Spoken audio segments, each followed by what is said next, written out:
Hare Krishna.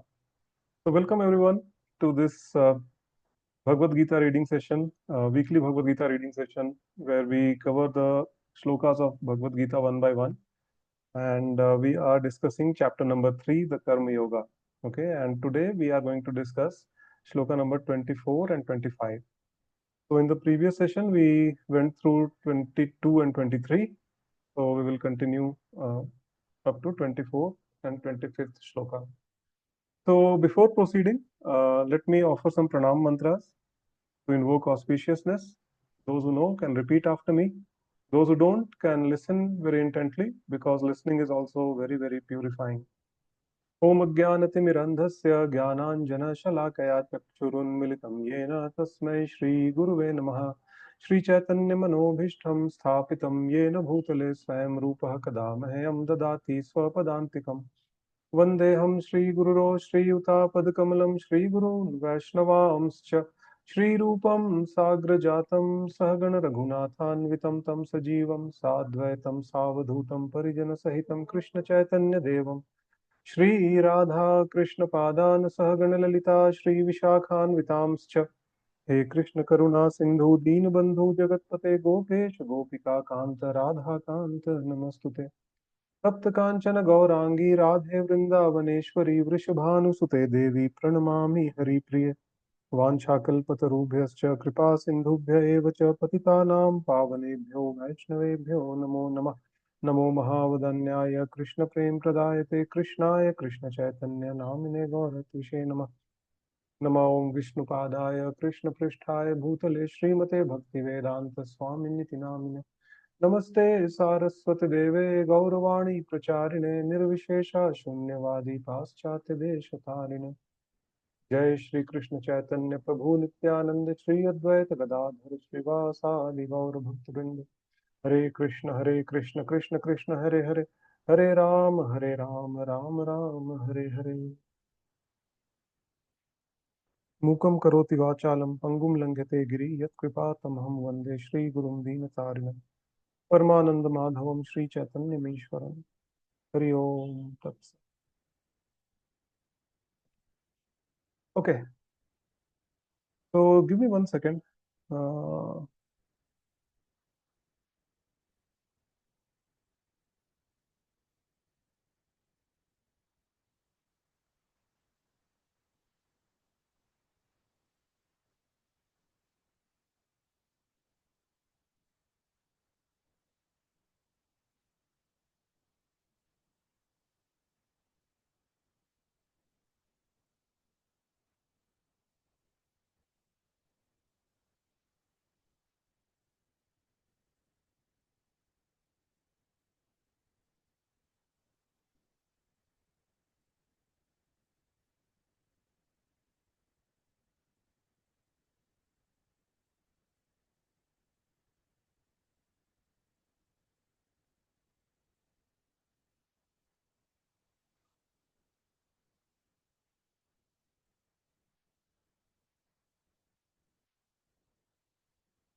okay,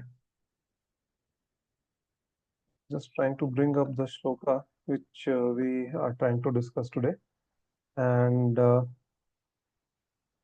yeah, we'll go ahead. So, verse number 24 and 25, we are going to discuss today. A quick recap of what we discussed in the previous session. Okay, so in the previous verses, we saw that Sri Krishna was telling that if I myself don't follow the prescribed duties properly, then the entire human society will follow my example. Now, we need to understand here that all the rules and regulations, all the prescribed duties from the Vedas, these have been given by Lord Sri Krishna himself. So he need not follow these rules and regulations. We saw the example of a king, laying down the rules and regulations for his kingdom. Okay. So those rules and regulations are meant for the subjects of the kingdom, not for the king himself. Okay, but just look at Krishna's mercy here that, in spite of him having no obligation to perform any of these prescribed duties which he himself has given to all of us, he still follows all of them very religiously. Why? Just in order to set a good example to the human society in general. Okay. So and what he says that if I don't follow such rules and regulations, then what will happen? People will follow his example. Okay. And in this way, what will happen? The entire society will be completely ruined. It will be completely ruined. And this is what Krishna will explain further in Sloka number 24. So let's go and read the Sloka. Okay. I'll quickly share my screen and we'll read the Shloka first. We'll try to understand some of the keywords in the Shloka and then we'll go for the discussion. Bhagavad Gita chapter 3, Shloka number 24 goes like this. Utsideyurime loka na kuryam karma chedaham sankarasya च कर्तास्याम उपहन्याम मिमः प्रजाः उत्सीदेयुरिमे लोका न कुर्याम कर्म चेदहम संकरस्य च कर्तास्याम उपहन्याम मिमः प्रजाः. The meaning: if I did not perform the prescribed duties, all these worlds would be put into ruination. I would be the cause of creating unwanted population, and I would thereby destroy the peace of all the living entities. Just see how merciful Krishna is, right? Even though we have decided to live separately from him, his only concern is that wherever we are, we should be living in peace and harmony. Correct? So let's try to see some keywords from this shloka. Okay, and then we will go forward with the discussion. Okay, so first keyword is chedaham. Okay, if I. Okay, if I what? Na kuryam karma. Okay, if I don't perform the prescribed duties. Na kuryam karma, don't perform the prescribed duties. What will happen if I don't perform the prescribed duties? Ime loka. Okay, that means this entire world will be. This entire world will be what? Utsideyur. Okay, that means will be put into ruination. It will be completely ruined. Okay, why Krishna is saying that? That if I don't perform my prescribed duty, the entire world will be, put into ruination. Why is he saying this? Sankarasya cha kartasyam. Okay, Sankarasya cha kartasyam means because this will give rise to the unwanted population. Okay, uphanyam ima prajaha. This will destroy the peace of the living beings. Okay, the peace of the entire society.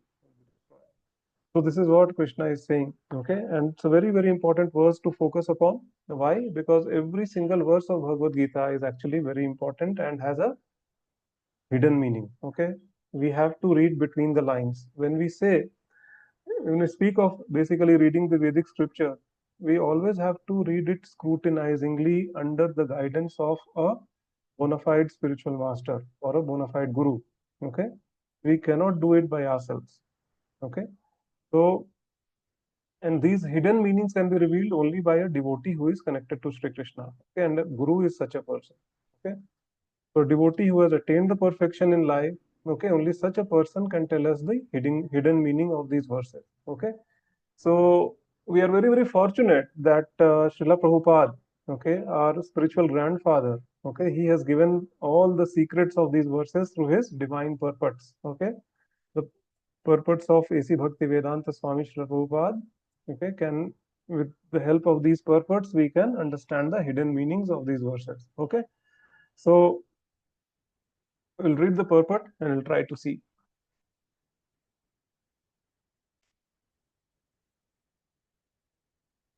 Varna Sankara is the unwanted population which disturbs the peace of the general society.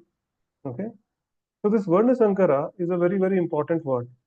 If all of you can recall, in the first chapter also we came across this word.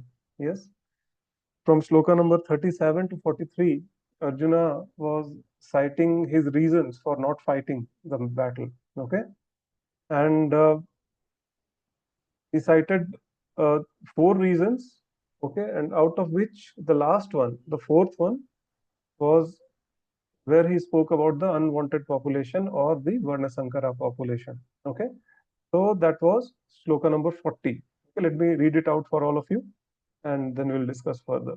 Okay, so what Arjun said in Sloka number 40, chapter number 1, Adharmabhivat अधर्माभिभवात् Krishna प्रद्युष्यन्ति कुलस्त्रियः स्त्रीषु दुष्टाशु वार्ष्णेय जायते वर्णसंकरः.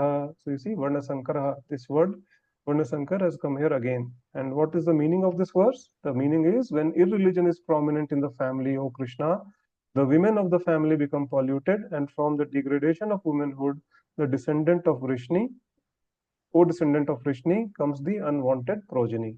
Okay.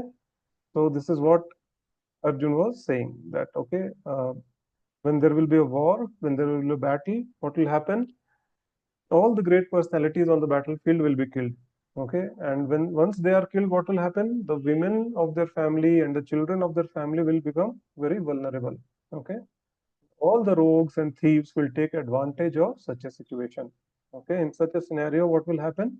Unwanted population will manifest. What is Varna Sankara will manifest. Okay, and that will lead to the complete degradation of the society, complete ruination of the society. Okay, because no one will follow the rituals given in the Vedic scriptures. Okay, and here we see that Krishna is countering this particular argument of Arjun. Okay, what he's saying, that he says, "Oh Arjun, okay, you think that by not following the prescribed duties, or by not following the duties of a kshatriya, by not fighting the battle, you will be able to prevent the unwanted population? Is that what you are saying?" Krishna is asking Arjuna. But the reality is that by not following the prescribed duties, or by not performing your Kshatriya dharma, unwanted population will manifest.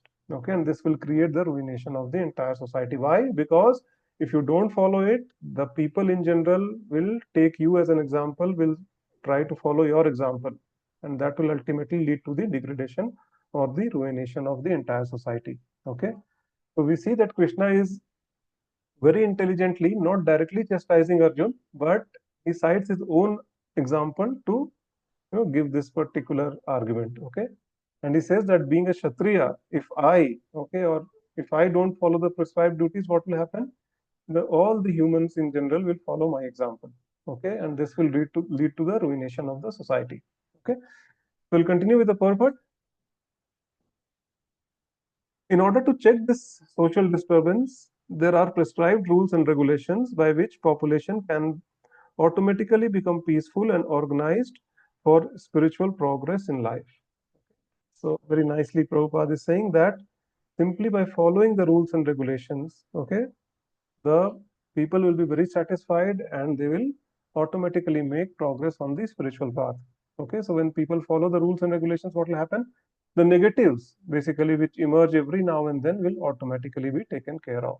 Okay, everything in the world that we see, okay, which are seemingly negative or seemingly disturbing, okay, emerge only because we are not following the rules and regulations given by the Supreme Personality of Godhead, Sri Krishna. Okay, we are not reading the Bhagavad Gita. We are not reading the life manual which he has given us. Okay, if we actually follow this manual, what will happen? We will actually be very, very happy and very, very satisfied. Okay, and if we really want this world to be a happy and a peaceful place, we have to make sure that this life manual, which has been given by Lord Sri Krishna himself, is followed religiously. Okay, we need to propagate this manual to all those people who are completely ignorant about it. Yes, and before we do that, we have to do this ourselves. We have to follow the rules and regulations ourselves. Okay, we cannot go and preach something which we ourselves are not following. Okay, so Sri Prabhupada, if you all can recall, in the previous verse he gave a very nice example, that a person who himself is a smoker, cannot go and preach others to not to smoke. Correct. So we have to follow the manual first. Okay, then only we can go ahead and preach. And Sri Krishna is giving here a clear instruction, or rather, he himself is practicing, and setting this example for all of us. Why he is doing that? Because he is the father of all living entities. Okay, there is no other option for him. Yes, because a father has to follow all the rules and regulations so that he can set a proper example for his children. Correct, so that the children can also learn from him. If the father is actually, not setting the right example, the kids will also follow the same example and they will also become irresponsible human beings, okay, going forward. So this is why Krishna is doing that. Yes. Let's continue from the purport. If the living entities are misguided indirectly, the responsibility goes to the Lord because He is the supreme father of all the living entities. Therefore, whenever there is general disregard of regulative principles, the Lord Himself descends and corrects the society. Yes. Krishna, if you read the Bhagavad Gita, will be seeing, in the further chapters that he will give us three reasons, that why does he come down here in this material world? Why does he descend to this material world? Okay. He says, Paritranaya sadhunam vinashaya cha dushkritam dharma sansthapanarthaya sambhavami yuge yuge. Yes. First, Paritranaya sadhunam, to protect the pious people. Okay. Vinashaya cha dushkritam, to kill the miscreants. Okay. Third, Dharma Sansthapanarthaya, to re-establish the principles of Dharma, Sambhavami Yuge Yuge. I will come millennium after millennium. Okay, that's what Krishna is saying. Okay, just imagine how much Sri Krishna is doing for all of us. Yes, we create all the mess, we do all the mischiefs, and he comes and cleans up the filth which we have created. Isn't it isn't he very, very merciful, right? So we'll just continue reading from the purport. Okay, that although we have to follow in the footsteps of the Lord, we still have to remember that we cannot imitate Him. Okay, following and imitating are not at the same level. We cannot imitate the Lord by lifting the Govardhan hill as the Lord did in His childhood. It is impossible for any human being. We have to follow His instructions, but we may not imitate Him at any time. Very, very important point which Srila Prabhupada is making here. Okay, that there is no question of imitating Krishna. Okay, imitating and following the instructions are two different things. Okay, just following on the footsteps or following on the instructions is something which is expected from all the living entities. Okay, but at no point in time we should try and imitate Lord Sri Krishna. Okay, or other great personalities like him. Okay, other great personalities. So just imagine when Krishna was only 7 years old. Okay, he lifted the Govardhan on his little finger of the left hand. Okay, so can we do that? Okay, just try imitating that. We can't even lift a small book on our little finger. What to say of a mountain like Govardhan? Currently, if we visit the Vrindavan, okay, Vrindavan and Govardhan area, the circumference of Govardhan is 22 kilometers. Okay. Just try and lift that. Okay. And that too, this 22 kilometers is, the size when Govardhan has diminished, very, very, by very great extent, actually. Okay, it used to be a huge, huge mountain when Krishna was here in the Dwapar Yuga. Okay, in Kali Yuga, it has reduced to a very insignificant size, and it's just 22 kilometers. Okay, so lifting Govardhan is something which is completely impossible. Okay, for any human.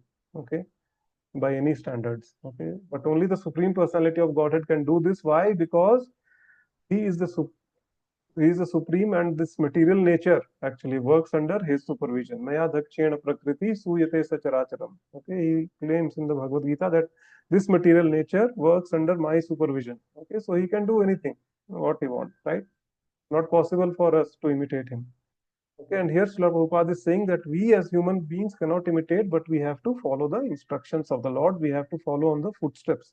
Okay, what the examples which he is setting. Okay, and these instructions are beneficial for each and every living entity, and most importantly, the human beings. Okay, and other things which Prabhupada has discussed here is also uh, very important, which we have to see. He is speaking about some other personalities also. Okay, so there are people who try to imitate various controllers. Controllers means Ishvara. Okay, so all the Devis and Devtas are called as Ishwaras because they are the controllers of different departments. When it comes to this universal administration. And we have seen that in the previous verses in a very elaborate way, right? So one such controller, or rather controller of the controllers, is Lord Shiva. Okay, that is why he is known as Mahadev, right?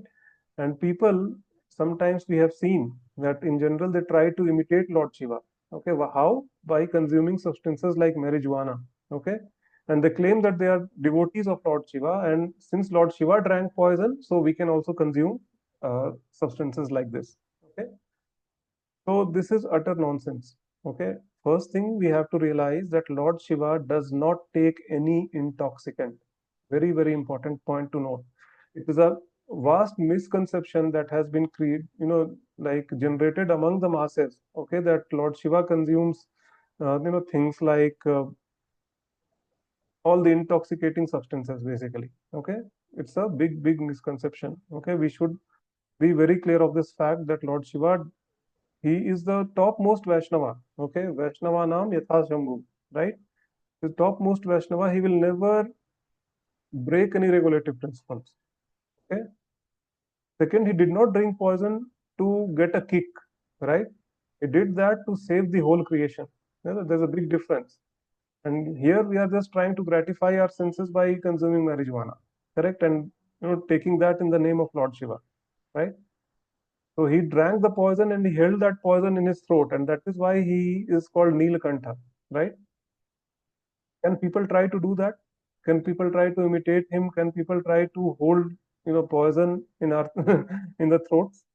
We cannot even hold water in our throat. What to speak of poison? Okay, and that poison was not an ordinary poison. Okay, it was halahal, right? Even one drop of that poison can, just claim the life of living entity in an instant. Just like that.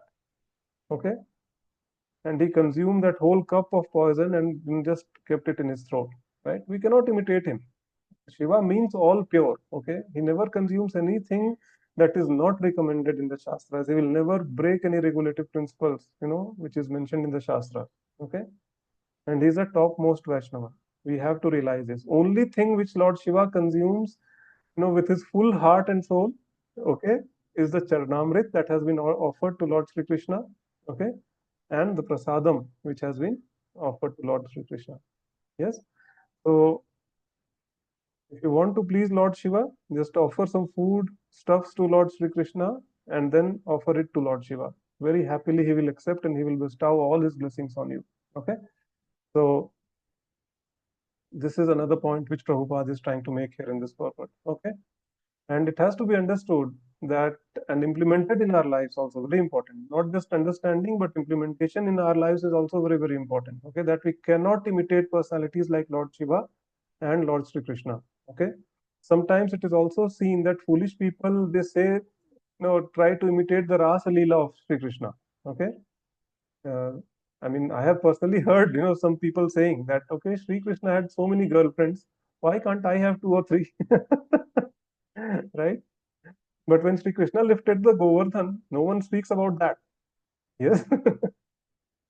Sometimes they say that, okay, he stole the clothes of the gopis. Yes, it is true. It was a pastime that he did. Okay. And there is a reason behind it. Correct. When we read the Srimad Bhagavatam, we'll come to know about that reason. Okay. But people only see this aspect that, oh, he was stealing the clothes of the gopis. But they don't see that, he was the one who supplied kilometers and kilometers of sari, when Draupadi was being disrobed in the courtroom of Hastinapur. Okay. When her Vastraharan was going on, Chirharan was going on. Why don't people speak about that? Right?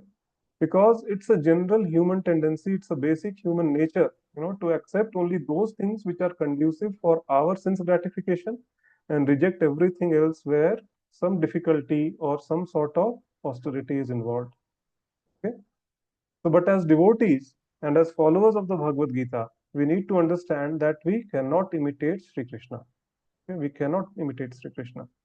Yes, we can hear those pastimes and relish them for our own purification, but more importantly, we need to follow those instructions which are given, in the Bhagavad Gita and in the different, Vedic scriptures. It will actually uplift us higher and higher towards attaining the perfection of human life, which is to break the cycle of birth and death and go back home, back to Sri Krishna. Okay. In the next verse or next few verses, we will see that Krishna is going to speak about how a knowledgeable person should deal with the ignorant person.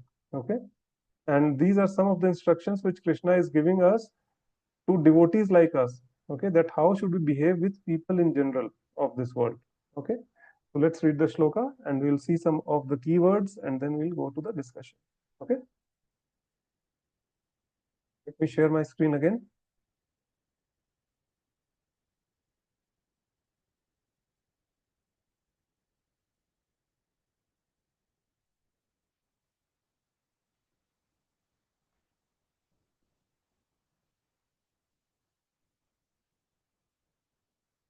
Chapter 3, verse number 25 goes like this. सक्ता कर्मण्य विद्वांसो यथा कुर्वन्ति भारत कुर्याद्वन्द्वात् तथा सक्तः कीर्षुर्लोकसङ्ग्रहम् सक्ता कर्मण्य विद्वांसो यथा कुर्वन्ति Bharat कुर्याद्वन्द्वास्तथा सक्तः कीर्षुर्लोकसङ्ग्रहम्. As the ignorant perform their duties with attachment to results, the learned may similarly act but without attachment for the sake of leading people on the right path. Okay, very important verse. We need to see the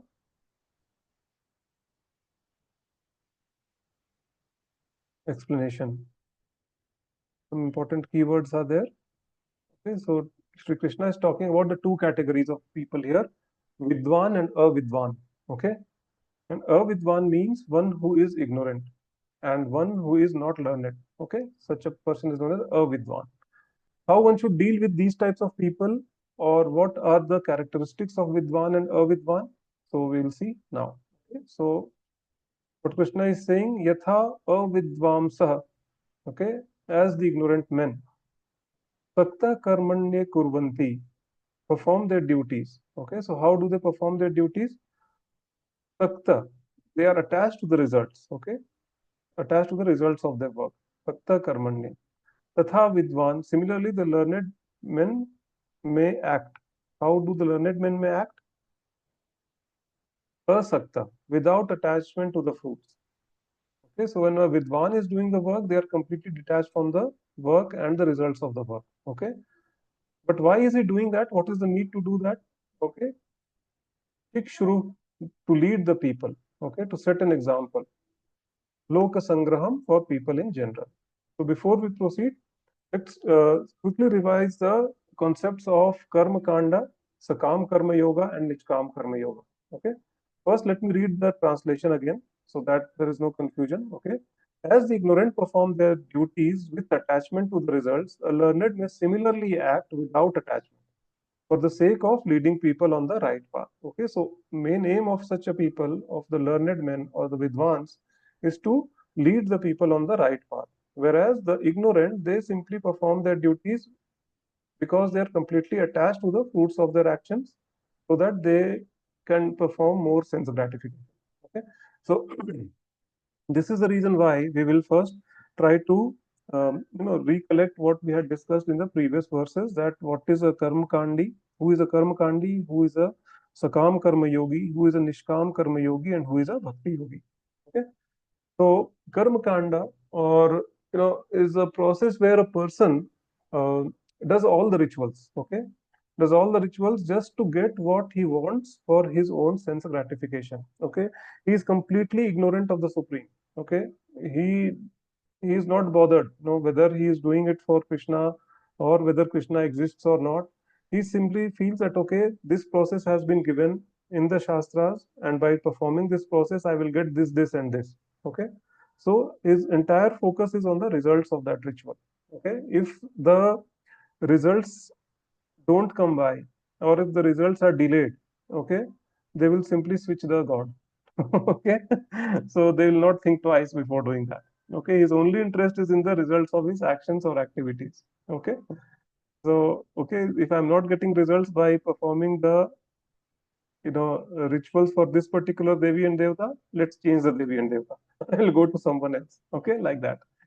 So such a person is completely ignorant about the supreme. Okay, so this is the karma kandi. Okay, Sakam Karma Yoga or Sakam Karma Yogi, I mean, Sakam Karma Yoga is where a person is actually fully uh, cognizant about the Supreme Personality of Godhead. Okay, he is aware of the Supreme. Okay, but at the same time, he is not able to give up his attachment towards the nature of the work that he is doing, and also the results of the work, which is there. Okay, and most of the people fall under this category. Okay, most of the people, they fall under this category. Okay, he is not able to give up the results of the work, although he knows that, okay, Krishna is there, he is the Supreme Personality of Godhead, everything should be done for his satisfaction, all the theoretical knowledge he is having, okay, but they are not able to implement it in their day-to-day lives. Okay. Nishkam Karma Yogi, on the other hand, is at one level above. Okay, he is at a higher level than Sakam Karma Yogi. What uh, does a Nishkam Karma Yogi do? That he is completely detached from the fruits of the work. Okay, he is aware of the Supreme. Okay, he is completely detached from the results of the work, but there is a problem. Still, a problem is there. He is attached to the nature of the work.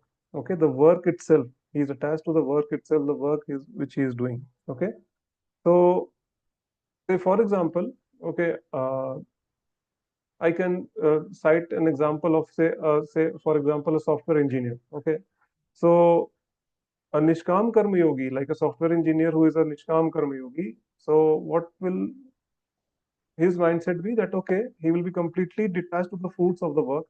The software that he is developing, okay, he will be completely detached to the fruits. Okay, how people are appreciating him, how this software is being used by the customers and all those things. Okay, in the market, he's completely detached, but he's doing that work because he just likes to code. Okay, he's attached to that work, he's attached to that coding. Okay, that is the Nishkam Karma Yogi. Okay, this is just one example I'm citing. This can be extended to any field of life. Okay, the software example, software engineer example is just one of them. Okay, so this is how a Nishkam Karma Yogi works. Okay, but a Bhakti Yogi, on the other hand, okay, he is detached from both the results of the work and also from the nature of the work. The only reason why a Bhakti Yogi is working is to give pleasure to Krishna as instructed by the spiritual master or the guru. Okay, this is a very, very important point to note, and this is what differentiates a Bhakti Yogi from all the other Karma Yogis, Karma Kandis, Jnana Yogis, Dhyan Yogis, everyone. Okay, and that is why Krishna also says in the Bhagavad Gita that such a person, a Bhakti Yogi, is very dear to him. Okay, is the topmost yogi, right? Yogi nam api sarvesham madgate nantaratmana Shraddha mam bhajte yo mam same yukta tamo mataha. Okay, that a person who is continuously chanting my name, who is continuously absorbed in me. Okay, such a person is the topmost yogi, and such a person is very, very dear to me. That is what Krishna is saying. Okay? So sometimes there is a lot of difference, between confusion basically, but between karma yoga and bhakti yoga, and what what is the difference, how it is performed. Sometimes people, keep both at the same level. Okay, people think that okay, if I am a karma yogi, I'm equivalent to a bhakti yogi. No, it's completely different. Bhakti yoga is at a very, very high platform. It is the pinnacle of any spiritual practice. Okay, so karma yoga is as I said, that yoga is a ladder, okay, and karma yoga is at the lower rung of that ladder, okay. The topmost is the bhakti yoga, okay. So let's try to read from the purport what Srila Prabhupada is trying to say. A person in Krishna consciousness and a person not in Krishna consciousness are differentiated by different desires. Okay, so desires is what actually matters. The consciousness is what actually matters. Okay, so a bhakti yogi is very eager to work for the pleasure of Sri Krishna under the instruction of a spiritual master. Okay, and a person who is not in Krishna consciousness, okay, uh, so it can be variety of people. Okay, there are various categories of people who are not in Krishna consciousness. It can range from say an atheistic person, okay, to the karma kandis or to the sakam karma yogis or karma yogis in general and so on. Okay, so, but a very important point which Prabhupada is making here is that all these are differentiated on the basis of our own desires or on our consciousness. Okay. So when it comes to Sakam Karma Yogi, okay, his desire is that I want this work. Okay.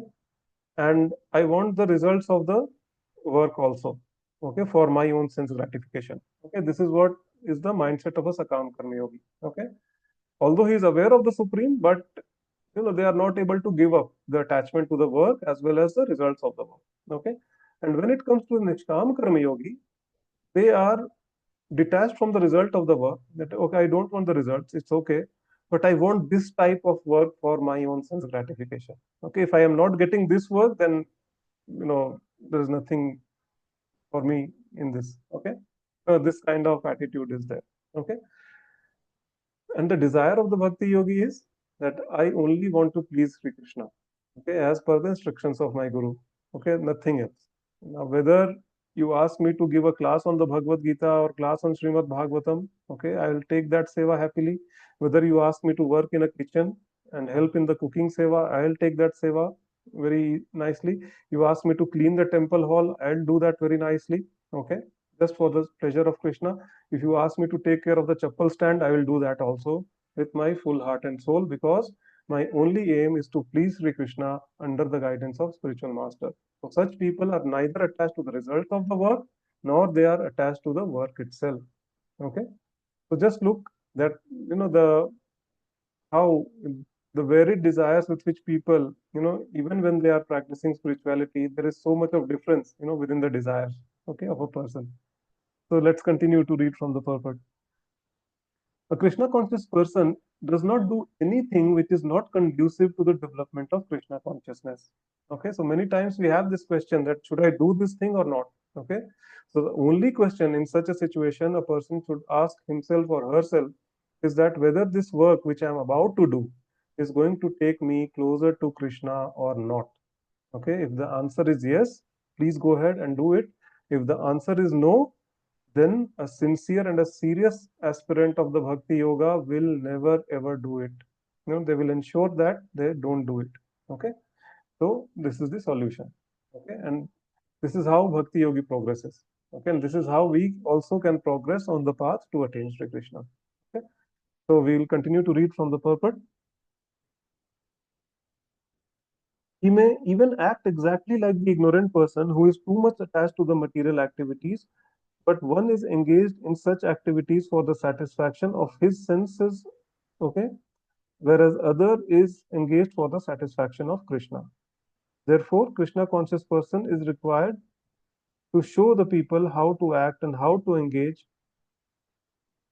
the results of actions for the purpose of Krishna consciousness. So, there's another very important, a point which Prabhupada is making, that externally, both an ignorant person and a Krishna conscious person, they may seem to be working in a very similar way. They may seem to be doing the same things, okay? But there is a gulf of difference between the two, okay? Let's try to, understand this concept with help of a few examples, okay? Say, between like a person who is a bhakti yogi and person who is not a bhakti yogi, okay? Say, for example, eating food, okay? Both a ignorant person and a bhakti yogi, okay, they both are eating. Okay, externally there is no difference, but an ignorant person is simply eating to satisfy his tongue or the taste buds. Okay, he has no interest in who is Sri Krishna and whether he exists or not, or maybe even if he is aware, he just wants to relish the food, okay, which is there. Okay, that is the mindset, or that is the consciousness of an ignorant person. Okay, whereas a bhakti yogi is not eating food, he is honoring prasadam. Okay, always remember, this is very very important. Okay, the food is first offered to Krishna. Okay, it becomes prasadam, and now he is honoring that. Okay, thinking that yes, Sri Krishna himself has come to purify me, because there is no difference between prasadam and Sri Krishna himself. Okay, when one honors prasadam, Sri Krishna himself enters into the body of the devotee and purifies the body from within. Okay, we have to understand that. And with that mood, actually, he is tasting the remnants of the food which has been offered to Lord Sri Krishna. So there's a big, big difference between the consciousness of both these people. Okay, one person is thinking about Sri Krishna, and other is thinking only about gratifying the senses, the tongue in this case, the taste buds in this case. Yes. Another example, physical exercise. Yes, physical exercise is also one activity which seemingly, when an ignorant person is doing that or a Krishna conscious person is doing that, they appear same, right? Just working out, simple. Okay. But in case of ignorant person, they do it because their mindset is I want to stay fit so that I can do proper sense gratification throughout my life without any obstruction. Okay. This is the mindset of an ignorant person. Okay. Whereas a Krishna conscious person or a bhakti yogi, what will happen? Their mindset is I want to keep my body fit because till my last breath, I want to serve Krishna very nicely. Okay, so you see the difference between the consciousness. The activity is the same. Okay, external, they both are working out. Okay, but consciousness is different. Okay, another example, working in the office. Okay, ignorant person thinks that okay, I'll work very hard, I'll earn a lot of money so that I can spend it very nicely on my sense gratification. Okay, right? This is the case with most of us. But a bhakti yogi, on the other hand, when he goes to the office, his mood is different. That I'll work hard and I'll earn some money, I'll give it a part of my salary to the services, okay, uh, in the temple, to perform some services in the temple, okay. And at the same time, I'll save a good sum of money so that I can retire early and I can become a full-time devotee. Okay, that is the consciousness of a devotee or a bhakti yogi or a Krishna conscious person. Again, so you see that the activity is the same, they both are working in the office, okay, but just the consciousness is different, the desires are different, okay. Just look at the desires of both the personalities. One is trying to work hard so that he can do more sense gratification, whereas the other is working hard to contribute for the service for Sri Krishna and aim of become and having an aim to become a full-time devotee. Okay. So this is the difference of the desires Srila Prabhupada is talking in the purport. Okay, seemingly they both are doing one and the same thing. Okay, externally. Okay, they are engaging in the same activity, but the consciousness is different. Okay, in this world, we have to understand that it's true. That true examples or real examples are actually very less. Okay, unfortunately, the wrong examples are more. But we as devotees, we have a great responsibility. Okay, responsibility is that we have to practice bhakti very intensely. Okay, very intensely and very nicely. Okay, and understand the philosophy of Krishna consciousness by reading the books of Srila Prabhupada. Okay, by being in the association of the devotees, especially the senior devotees. Okay, spending some time with your Siksha Guru and your spiritual master also. Okay, and we cannot be simply a half-cooked devotee. Okay, when you are in Krishna consciousness, you have to be there full on. Okay, because only then we will be able to do justice to this responsibility that we have. We should know what's the philosophy. We should apply that in our own lives. That is most important thing. Okay, and we should work for the pleasure of Sri Krishna. Okay, when we are doing that, even without our notice, okay, even without our notice, we will be setting an example for the entire society in general. Okay, when we are practicing bhakti very nicely, it's not just about chanting Hare Krishna or just eating Krishna Prasad. No, it's much more than that. Okay, we will be influencing people around us even without our notice, whether we are in office, whether we are with our family or any other social setup for that matter. Okay, it makes a lot of difference. Just by seeing our activities, our mood, our detachment, from our work, from the results of the work that we are doing, everyone will be influenced very positively. Okay, and without our knowledge, subtle preaching is already happening. Okay, subtle preaching is already happening. When know, one day what will happen? All of the people who are around us, they will want to become Krishna conscious, okay? Because they will want to be like us, okay? So that's a great responsibility that we have to shoulder, okay? Just practice the bhakti very intensely and very seriously, okay? Follow, understand the philosophy of Krishna consciousness and follow, implement that in your day-to-day lives. Okay? By just doing that, we will be setting the right example for people in general. Okay. Now, another question may arise that, okay, subtle preaching is all right. Okay, we understood what is subtle preaching, but what about active preaching? Should we go and, tell people, okay, do this and don't do this? Should we do that or not? Okay, so Krishna will explain that in the next verse. So we'll see that in the next session. Okay, so I'd like to pause here now. Thank you so much for being with us. And yes, if there are any questions, please feel free to type it in the chat box or post them in the description section. Okay, I'll personally go through all the questions, and if I feel that the question is a very generic one, generic in the sense that such a question may be in the minds of a lot of people, then I'll try to create a video out of it. Okay. Otherwise, if you want to have a more personalized interaction with me, then please, all the details are given in the description box below. Get in touch with ISKCON Whitefield or ISKCON Kannamangala. We will add you to a WhatsApp group, okay, where people can ask questions. I'm a part of that group, so there will be a more personalized interaction with me. Okay. So with that, I come to the end of this session. Okay. Next week, I have some other sevas. Okay. I'll try my best to